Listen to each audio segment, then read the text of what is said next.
ಎಲ್ಲರಿಗೂ ನಮಸ್ಕಾರಗಳು. ದೇಶ ಸುತ್ತು ಕೋಶ ಓದು ಎಂಬಂತಹ ಒಂದು ಪ್ರಾಚೀನವಾದ ಅನುಭವದ ಮಾತೊಂದಿದೆ. ಇದು ನಿಜಕ್ಕೂ ಎಲ್ಲರೂ ಅಳವಡಿಸಿಕೊಳ್ಳಬೇಕಾದಂತಹ ಒಂದು ಸತ್ವಯುತವಾದ ವಿಚಾರ.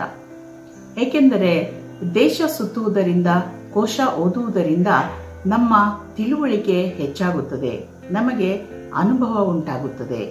ಹೀಗಾಗಿ ನಾವು ಸಾಧ್ಯವಾದಷ್ಟು ದೇಶವನ್ನ ಸುತ್ತಬೇಕು, ಕೋಶವನ್ನ ಓದಬೇಕು. ಹಾಗಾದರೆ ದೇಶ ಸುತ್ತು ಎಂದರೇನು, ಕೋಶ ಓದು ಎಂದರೇನು, ಇದರಿಂದಾಗುವ ಪ್ರಯೋಜನಗಳೇನು ಎಂದು ವಿಚಾರ ಮಾಡೋಣ. ದೇಶ ಸುತ್ತು ಎಂದರೆ ಐತಿಹಾಸಿಕವಾಗಿ, ಧಾರ್ಮಿಕವಾಗಿ, ಸಾಮಾಜಿಕವಾಗಿ, ಭೌಗೋಳಿಕವಾಗಿ ವಿಶಿಷ್ಟವಾದ ಒಂದು ಹಿನ್ನೆಲೆಯುಳ್ಳಂತಹ ಅಥವಾ ವಿಶಿಷ್ಟವಾದ ಒಂದು ಸ್ವಭಾವವನ್ನ, ಸ್ವರೂಪವನ್ನ, ಪ್ರಾಧಾನ್ಯತೆಯನ್ನ ಹೊಂದಿರತಕ್ಕಂಥ ವಿವಿಧ ಪ್ರದೇಶಗಳಿಗೆ ನಾವು ಆಗಾಗ್ಗೆ ಭೇಟಿ ನೀಡುತ್ತಿರಬೇಕು. ಅದೇ ರೀತಿ ಪ್ರಪಂಚದ ವಿವಿಧ ತತ್ವಜ್ಞಾನಿಗಳು, ವಿಚಾರವಂತರು, ಲೇಖಕರು, ಕವಿಗಳು, ಸಂತರು ರಚಿಸಿರ್ತಕ್ಕಂತಹ ಸತ್ಕೃತಿಗಳನ್ನು, ಲೇಖನಗಳನ್ನು ಓದುತ್ತಿರಬೇಕು. ಹೀಗೆ ನಾವು ಕೆಲವು ವಿಚಾರಗಳನ್ನು ಓದಿ ತಿಳಿಯಬೇಕು. ಕೆಲವು ವಿಚಾರಗಳನ್ನು ವಿವಿಧ ಸ್ಥಳಗಳಿಗೆ ಭೇಟಿ ನೀಡಿ ನಮ್ಮ ಪಂಚೇಂದ್ರಿಯಗಳ ಮೂಲಕ ಪ್ರತ್ಯಕ್ಷವಾಗಿ ನೋಡಿ, ಕೇಳಿ, ಅನುಭವಿಸಿ ವಿಷಯಗಳನ್ನು ತಿಳಿದುಕೊಳ್ಳಬೇಕು. ಆಗ ನಮಗೆ ಇರ್ತಕ್ಕಂಥ ನಾವು ಹೊಂದಿರತಕ್ಕಂಥ ಒಂದು ಸಂಕುಚಿತವಾದ ಮನೋಭಾವ ದೂರವಾಗಿ ಪ್ರಪಂಚವನ್ನ ಅರ್ಥ ಮಾಡಿಕೊಳ್ಳಲು, ಜೀವನದ ಮೌಲ್ಯಗಳನ್ನು ಅರಿತುಕೊಳ್ಳಲು, ಮತ್ತೆ ನಮ್ಮ ಜೀವನದ ಪುರುಷಾರ್ಥಗಳಾದ ಧರ್ಮ, ಅರ್ಥ, ಕಾಮ, ಮೋಕ್ಷಗಳ ಬಗ್ಗೆ ಸರಿಯಾದ ರೀತಿಯಲ್ಲಿ ವ್ಯಾಖ್ಯಾನವನ್ನು ನಮಗೆ ನಾವೇ ಅರ್ಥ ಮಾಡಿಕೊಳ್ಳಲು ನಮಗೆ ಸಾಧ್ಯವಾಗುತ್ತದೆ. ಹಾಗೆ ಬದುಕಿನ ಸೌಂದರ್ಯವನ್ನ ಸಾಕಾರಗೊಳಿಸಿಕೊಳ್ಳಲು ನಾವು ವಿವಿಧ ಸ್ಥಳಗಳಿಗೆ ಭೇಟಿ ನೀಡಬೇಕು. ಮತ್ತೆ ನಮ್ಮ ಪಂಚೇಂದ್ರಿಯಗಳ ಮೂಲಕ, ಸ್ವಾನುಭವದ ಮೂಲಕ, ಸ್ವಾಧ್ಯಾಯದ ಮೂಲಕ ನಾವು ಜೀವನದ ಬದುಕಿನ ಸತ್ಯ ಸಂಗತಿಗಳನ್ನು, ಜೀವನ ಸೌಂದರ್ಯವನ್ನು ಅರ್ಥ ಮಾಡಿಕೊಳ್ಳಬೇಕು. ಹಾಗಾಗಿ ನಾವು ದೇಶ ಸುತ್ತಬೇಕು, ಕೋಶ ಓದಬೇಕು. ಈಗ ಉದಾಹರಣೆಗೆ ಈ ಸರ್ವರೊಳಗೊಂದೊಂದು ವಿದ್ಯೆ ಕಲಿತು ವಿದ್ಯೆಯ ಪರ್ವತವೇ ಆದ ಸರ್ವಜ್ಞ ಎಂಬಂತಹ ಒಂದು ವಚನ ಇದೆ. ಈ ಸರ್ವಜ್ಞ ಹೇಗಾದ? ಅವನು ಯಾವ ವಿಶ್ವವಿದ್ಯಾನಿಲಯದಲ್ಲಿ ಕಲಿತು ಬಂದಿದ್ದ?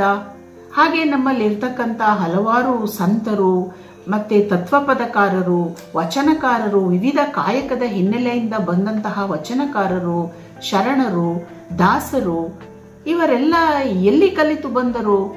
ಅವರಿಗೆ ಈ ಪ್ರಪಂಚವೇ ಒಂದು ಮಹಾವಿದ್ಯಾಲಯ, ಅವರ ಅನುಭವವೇ ಅವರಿಗೆ ಜೀವನದ ಪಾಠ. ಹೀಗಾಗಿ ಇಂದು ಅವರು ರಚಿಸಿರ್ತಕ್ಕಂಥ ವಚನಗಳಿರಬಹುದು, ಅವರು ರಚಿಸಿರ್ತಕ್ಕಂಥ ವಿವಿಧ ಕೃತಿಗಳಿರಬಹುದು, ವಿಶ್ವವಿದ್ಯಾನಿಲಯ ಮಟ್ಟದಲ್ಲಿ, ಉನ್ನತ ಮಟ್ಟದಲ್ಲಿ ಅಧ್ಯಯನದ ವಿಷಯಗಳಾಗಿ ಪರಿಗಣಿಸಲ್ಪಟ್ಟಿವೆ. ಅವರಿಗೆ ಈ ಜ್ಞಾನ ಎಲ್ಲಿಂದ ಬಂತು, ಹೇಗೆ ಬಂತು? ಅವರು ತಮ್ಮ ಅನುಭವದ ಮೂಲಕ, ಪ್ರಾಪಂಚಿಕ ಜ್ಞಾನದ ಮೂಲಕ, ವಿವಿಧ ದೇಶಗಳನ್ನು ಪರ್ಯಟನೆ ಮಾಡೋದ್ರ ಮೂಲಕ, ವಿವಿಧ ಪ್ರದೇಶಗಳನ್ನು ನೋಡುವುದರ ಮೂಲಕ, ಜನಜೀವನವನ್ನು ಗಮನಿಸುವುದರ ಮೂಲಕ ಅವರು ಬದುಕಿನ ಸತ್ಯಗಳನ್ನು ಅರಿತರು. ಶಾಶ್ವತವಾದ ಮೌಲ್ಯವನ್ನು ಹೊಂದಿರತಕ್ಕಂಥ ವಿಚಾರಗಳನ್ನು ತಿಳಿಸಿದರು. ನಾವು ಅದನ್ನು ಅರ್ಥ ಮಾಡಿಕೊಳ್ಳಬೇಕಾದರೆ ನಾವು ಸಹ ವಿವಿಧ ಸ್ಥಳಗಳಿಗೆ ಭೇಟಿ ನೀಡಬೇಕು ಮತ್ತು ವಿವಿಧ ಕೃತಿಗಳನ್ನು ಓದಿ ಅರ್ಥ ಮಾಡಿಕೊಳ್ಳಬೇಕು. ಹೀಗಾಗಿ ಈ ರೀತಿ ಮಾಡುವುದರಿಂದ ನಮಗೆ ನಮ್ಮಲ್ಲೇ ಹುದುಗಿರ್ತಕ್ಕಂಥ ಅರಿಷಡ್ ವರ್ಗಗಳಾದ ಈ ಅರಿಷಡ್ ವರ್ಗಗಳು ಅಂದ್ರೆ ಯಾವುದನ್ನ ಅರಿಷಡ್ ವರ್ಗಗಳು? ನಮ್ಮನ್ನು ಕಾಡುವಂತಹ ಶತ್ರುಗಳು, ಕಾಮ, ಕ್ರೋಧ, ಲೋಭ, ಮದ, ಮಾತ್ಸರ್ಯ ಇವುಗಳಿಗೆ ಒಳಗಾಗಿ ತೊಳಲಾಟವನ್ನ ಹೊಂದಿರ್ತೀವಲ್ಲ, ಅದರಲ್ಲೇ ದಿನನಿತ್ಯ ನಮ್ಮ ಜೀವನದ ಸುಂದರ ಕ್ಷಣಗಳನ್ನೆಲ್ಲ ಹಾಳು ಮಾಡ್ಕೊಳ್ತೀವಲ್ಲ, ಅದರಲ್ಲೇ ಮುಳುಗಿ ಅದರಿಂದ ನಾವು ಹೊರಬರಬೇಕಾದ್ರೆ ನಾವು ವಿವಿಧ ಜನರು ನಮ್ಮ ಜೀವನನೇ ಮಹಾ ಕಷ್ಟ, ತುಂಬಾ ಕಷ್ಟ ಅನ್ಕೊಂಡ್ಬಿಡ್ತೀವಿ. ಪ್ರಪಂಚದಲ್ಲಿ ಮರಕ್ಕಿಂತ ಮರ ದೊಡ್ಡದಾಗಿರುತ್ತೆ, ಕಷ್ಟಕ್ಕಿಂತ ಕಷ್ಟ ಅನುಭವಿಸ್ತಾ ಇರ್ತಕ್ಕಂಥ ಜನರು ಇರ್ತಾರೆ. ಇದೆಲ್ಲ ನಮ್ಮ ಅನುಭವಕ್ಕೆ ಬರಬೇಕಂದ್ರೆ ನಾವು ವಿವಿಧ ಸ್ಥಳಗಳಿಗೆ ಭೇಟಿ ನೀಡಬೇಕು, ಅಲ್ಲಿನ ಜನಜೀವನವನ್ನ ಅರ್ಥ ಮಾಡ್ಕೊಳ್ಬೇಕು, ಅವರ ಬದುಕಿನ ರೀತಿ ನೀತಿಗಳು, ವಿಚಾರಗಳು, ಮೌಲ್ಯಗಳು, ಧಾರ್ಮಿಕ ವಿಚಾರ ಇರ್ಬೋದು, ಆರ್ಥಿಕ ವಿಚಾರ ಇರ್ಬೋದು, ರಾಜಕೀಯ ವಿಚಾರ ಇರ್ಬೋದು, ಇವೆಲ್ಲವನ್ನು ನಾವು ಪ್ರತ್ಯಕ್ಷವಾಗಿ ನೋಡೋದ್ರ ಮೂಲಕ ನಾವು ಸಮಾಜವನ್ನ ಅರ್ಥ ಮಾಡಿಕೊಳ್ಳಲು ಮತ್ತು ಜೀವನವನ್ನ ಅರ್ಥ ಮಾಡಿಕೊಳ್ಳಲು ಸಾಧ್ಯವಾಗುತ್ತದೆ. ಹಾಗಾಗಿ ನಾವು ದೇಶವನ್ನ ಸುತ್ತಬೇಕು, ಕೋಶವನ್ನ ಓದಬೇಕು. ಈ ರೀತಿ ಮಾಡೋದ್ರಿಂದ ನಮಗೆ ಶಾಶ್ವತವಾದ ಮೌಲ್ಯಗಳಾದ ಸತ್ಯಂ ಶಿವಂ ಸುಂದರಂ ಅಂತ ಏನ್ ಹೇಳ್ತಾರೆ, ಇದು ಶಾಶ್ವತವಾದ ಜೀವನದ ಶಾಶ್ವತ ಮೌಲ್ಯಗಳು.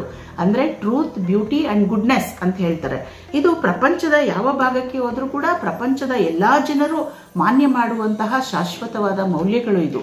ಅದರಿಂದ ಈ ಶಾಶ್ವತವಾದ ಮೌಲ್ಯಗಳನ್ನು ನಾವು ಬದುಕಿನಲ್ಲಿ ಅಳವಡಿಸಿಕೊಳ್ಳಲು, ಅದನ್ನು ಅರ್ಥ ಮಾಡಿಕೊಳ್ಳಲು, ನಾವು ಬದುಕಿನಲ್ಲಿ ಮತ್ತು ಪ್ರಕೃತಿಯಲ್ಲಿ ಅಡಗಿರ್ತಕ್ಕಂಥ ಒಂದು ದಿವ್ಯ ಚೇತನವನ್ನ ಸಾಕಾರಗೊಳಿಸಿಕೊಳ್ಳಲು, ಜೀವನ ಸೌಂದರ್ಯವನ್ನ ಅನುಭವಿಸಲು, ನೋಡಲು, ನಮ್ಮ ಅನುಭವಕ್ಕೆ ಪಡೆದುಕೊಳ್ಳಲು, ಅನುಭವಕ್ಕೆ ಅದನ್ನ ತೆಗೆದುಕೊಂಡು ಹೋಗಲು ನಾವು ಏನ್ ಮಾಡಬೇಕು, ಸಾಧ್ಯವಾದಷ್ಟು ವಿವಿಧ ಸ್ಥಳಗಳಿಗೆ, ಪ್ರೇಕ್ಷಣೀಯ ಸ್ಥಳಗಳಿಗೆ ಭೇಟಿ ನೀಡಬೇಕು. ಮತ್ತೆ ಸತ್ಕೃತಿಗಳನ್ನು ಓದುತ್ತಿರಬೇಕು. ಇದರಿಂದ ನಮ್ಮ ದೃಷ್ಟಿ ಬದಲಾಗುತ್ತದೆ, ನಮ್ಮ ಅನುಭವ ವಿಶಾಲವಾಗುತ್ತದೆ, ನಮ್ಮ ಜೀವನ ಮೌಲ್ಯಗಳು ಚೆನ್ನಾಗಿ ರೂಪುಗೊಳ್ಳುತ್ತವೆ, ನಾವು ಬದುಕನ್ನು ನೋಡುವ ರೀತಿ ಕೂಡ ಬದಲಾಗುತ್ತದೆ. ಹೀಗಾಗಿ ದೇಶ ಸುತ್ತಬೇಕು, ಕೋಶ ಓದಬೇಕು. ಇದಕ್ಕೆ ಹಣವನ್ನ ಎಲ್ಲಿಂದ ತರಬೇಕು ಅಂತ ಅನ್ನಿಸ್ಬೋದು. ಹೌದು, ಹಣದ ಒಂದು ಅನುಕೂಲ ಬೇಕು. ಸುಮ್ಮನೆ ದೇಶ ಸುತ್ತಕ್ಕಾಗೋದಿಲ್ಲ, ಅದಕ್ಕೆ ಹಣ ಬೇಕು. ಅದರಿಂದ ನಾವು ನಮ್ಮ ಹಣವನ್ನು ಅನವಶ್ಯಕವಾಗಿ ಬೇರೆ ಬೇರೆ ಯಾವ್ಯಾವುದೋ ವಿಚಾರಗಳಿಗೆಲ್ಲ ಖರ್ಚು ಮಾಡ್ತೀವಿ. ಅದರಿಂದ ನಾವು ವರ್ಷಕ್ಕಿಷ್ಟು ಎಂಬಂತೆ ಒಂದ್ ಸ್ವಲ್ಪ ಹಣವನ್ನ ಸೇವ್ ಮಾಡಿಕೊಂಡು ಅದನ್ನ ಉಳಿಸಿ, ಆ ಉಳಿಸಿದ ಹಣ ಅಟ್ಲೀಸ್ಟ್ ಕೊನೆ ಪಕ್ಷ ವರ್ಷಕ್ಕೆ ಒಮ್ಮೆ ಅಥವಾ 2 ವರ್ಷಗಳಿಗೆ ಒಮ್ಮೆಯಾದರೂ ನಾವು ನೋಡದೇ ಇರತಕ್ಕಂಥ ಹೊಸ ಸ್ಥಳಕ್ಕೆ ಭೇಟಿ ನೀಡಬೇಕು. ಒಂದು ಉತ್ತಮವಾದ ಕೃತಿಯನ್ನ ಕೊಂಡುಕೊಳ್ಳಬೇಕು. ಈ ರೀತಿ ಮಾಡೋದ್ರಿಂದ ನಾವು ಬದುಕನ್ನ ಅರ್ಥ ಮಾಡಿಕೊಳ್ಳಲು, ಜೀವನವನ್ನ ಸಂತೋಷದಿಂದ ಕಳೆಯಲು ನಮಗೆ ಸಾಧ್ಯವಾಗುತ್ತದೆ. ಹಾಗಾಗಿ ಹಿರಿಯರು ಹೇಳಿರ್ತಕ್ಕಂಥ ದೇಶ ಸುತ್ತಿ ನೋಡು, ಕೋಶ ಓದಿ ನೋಡು ಎಂಬಂತಹ ಮಾತು ನಿಜಕ್ಕೂ ಸತ್ವಯುತವಾದ, ಅರ್ಥಪೂರ್ಣವಾದಂತಹ, ಪ್ರತಿಯೊಬ್ಬರೂ ತಮ್ಮ ಜೀವನದಲ್ಲಿ ಅಳವಡಿಸಿಕೊಳ್ಳಬೇಕಾದಂತಹ ಒಂದು ವಿಚಾರ. ಹಾಗಾಗಿ ನಾನು ಇದನ್ನ ಮತ್ತೊಮ್ಮೆ ಪುಷ್ಟೀಕರಿಸುತ್ತೇನೆ. ಪ್ರತಿಯೊಬ್ಬರೂ ಕೂಡ ಈ ಮಾತನ್ನ ಬದುಕಿನಲ್ಲಿ ಅಳವಡಿಸಿಕೊಳ್ಳಿ ಎಂದು ಹೇಳುತ್ತೇನೆ. ಎಲ್ಲರಿಗೂ ಧನ್ಯವಾದಗಳು.